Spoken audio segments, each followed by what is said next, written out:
Hello बच्चों, आइए इस प्रश्न को पढ़ते हैं। किसी चालक कुंडली को यदि आदर्श घर्षण रहित धुरी पर एक कोणीय वेग ओमेगा से एक बार चला दिया जाए तो वह बिना किसी बाह्य बल युग्म के चलती रहेगी। यदि कुंडली किसी चुंबकीय क्षेत्र में हो परंतु कुंडली का परिपथ जो है वो बंद न हो तो बताइए कि क्या कुंडली में धारा उत्पन्न होगा। आइए इस प्रश्न के मुख्य अवधारणा की चर्चा करें। मुख्य अवधारणा, मान लीजिए कि हमारे पास में कुंडली है कुछ इस तरीके से और एक अक्ष है कुछ इस तरीके से, जिसके परितः हम इसको ओमेगा कोणीय वेग से घुमाते हैं। यहाँ आसपास चुंबकीय क्षेत्र है, मान लीजिए अंदर की तरफ इस तरीके से, कुछ इस तरीके से, कुछ इस तरीके से। मान लीजिए जो यहाँ पे कुंडली लिया है हमने उसका जो प्रतिरोध है वो आर है। इस अवस्था में क्योंकि जब इस कुंडली को हम घुमाएंगे ओमेगा से तो लगातार इसके अंदर से फ्लक्स बदलेगा, क्योंकि अभी ये कागज़ के तल में है। जब ये कागज़ के तल के अभिलंबोत हो जाएगा तब इससे गुजरने वाला फ्लक्स शून्य हो जाएगा। अर्थात जो यहाँ पे क्षेत्रफल और चुंबकीय क्षेत्र है उसके बीच का कोण लगातार बदलेगा। तो यहाँ जिस दर से चुंबकीय फ्लक्स बदलेगा उसको डी फाई भागे डी टी बोल दें अगर, तो वही होगा इसमें प्रेरित विभव।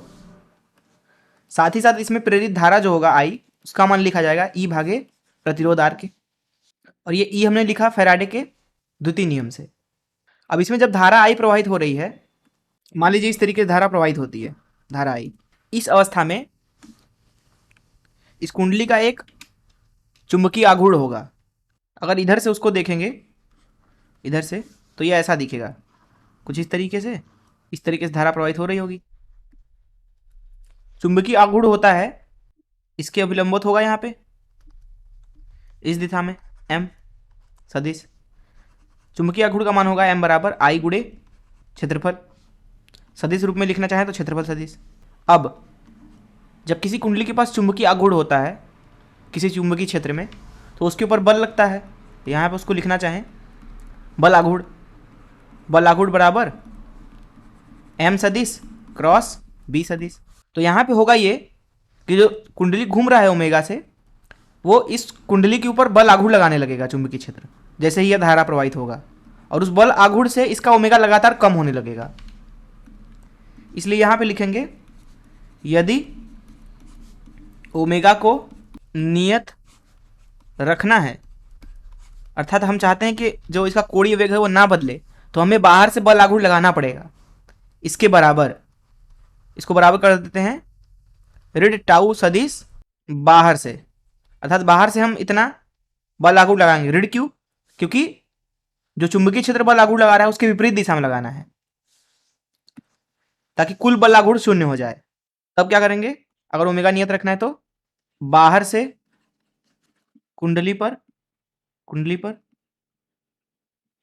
बल आघूर्ण लगाना होगा। तो इस मुख्य उदाहरण, चलिए प्रश्न को अब हल करते हैं। अब देखिए यहां पे हमसे बोला जा रहा है कि जो कुंडली है वो बंद नहीं है, उसका परिपथ बंद नहीं है, अर्थात कुंडली है कुछ इस तरीके से, इसका परिपथ लेकिन बंद नहीं है। अंदर की तरफ चुंबकीय क्षेत्र है इस तरीके से। अब देखिए इसको किसी अक्ष के परितः हम घुमा देते हैं, ओमेगा से घुमा दिया तो क्या होगा, इसके अंदर से फ्लक्स परिवर्तित होगा, तो इसके अंदर विभव प्रेरित हो जाएगा डी फाई भागे डी टी। फ्लक्स क्यों प्रेरित होगा? फ्लक्स का मान होता है बी सदिश डॉट ए सदिश, इसको लिख सकते हैं बी का परिमाण ए का परिमाण गुणे कॉस थीटा। थीटा होता है चुंबकीय क्षेत्र और क्षेत्रफल के बीच में कोण। यहाँ पे कुंडली लगातार घूम रहा है तो उसका क्षेत्रफल कभी इधर होगा, कभी इधर होगा, कभी इधर होगा, लेकिन चुंबकीय क्षेत्र तो अंदर ही है, इसलिए चुंबकीय क्षेत्र और क्षेत्रफल के बीच में कोण बदल रहा है जिस तरीके से ये घूम रहा है। इसलिए फ्लक्स बदल रहा है, थीटा बदल रहा, इसलिए फ्लक्स भी बदल रहा, इसलिए विभव प्रेरित हो गया।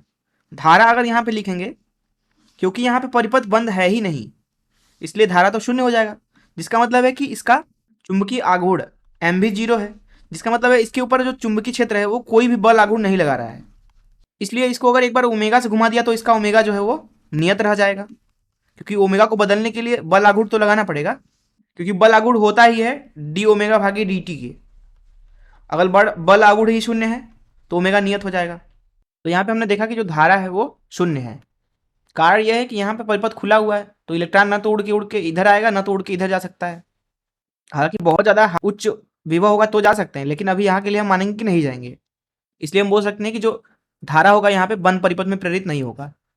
मैं आशा करता हूँ कि आपको इस प्रश्न का हल जरूर समझ में आया होगा। धन्यवाद।